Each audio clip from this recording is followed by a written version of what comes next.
अस्सलाम वालेकुम। आप देख रहे हैं टीवी 49 न्यूज यूके और मैं हूं मुनीर पीरजादा। आइए आपको ले चलते हैं आज की खबर की जानिब। गाजी अमन 2 हफ्तों से लापता ज़हनी माजूर नौजवान मोहम्मद अली मल्लाह की लाश गंदे नाले से बरामद।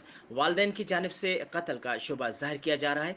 आपको मज़ीद तफसील से आगाह करेंगे हमारे तहसील काजी अमन के नुमाइंदे अशफाक अहमद राजपूत। जी अशफाक, क्या तफसीलात हैं इस बारे में?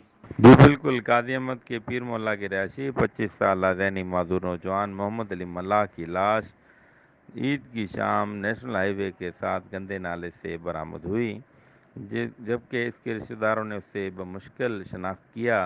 लाश के जिस्मानी आज़ा भी उसके साथ मौजूद नहीं थे। नौजवान के लवाहिकीन की जानिब से इस सारे मामले को शक की निगाह से देखा जा रहा है, जबकि इसे कत्ल का वाक़या करार दिया गया है। मुतवफ़ी के लवाहिकीन, जिनमें इल्मुद्दीन मल्लाह, कमरद्दीन मल्लाह, हाजी मुख्तियार अहमद मल्लाह और दीगर ने मीडिया से बात करते हुए बताया, मोहम्मद अली मल्लाह 2 हफ्तों से घर से गायब था, जिसका ज़हनी तवाज़ुन दुरुस्त नहीं था।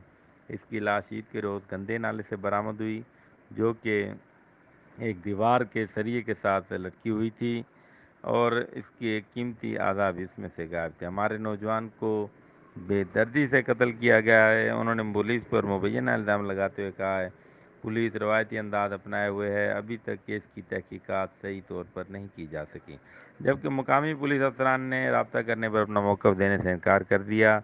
मरहूम नौजवान के लवाहिकीन ने हुकूमत सिंध, IG सिंध, SSP शहीद बिन से अपील की है कि इस मुकदमे की शफाफ इंक्वायरी कराई जाए, ताकि इसमें मुलव्वस मुल्ज़मान को गिरफ़्तार करके उन्हें सख्त सज़ा दी जा सके और हमें इंसाफ फराहम किया जाए।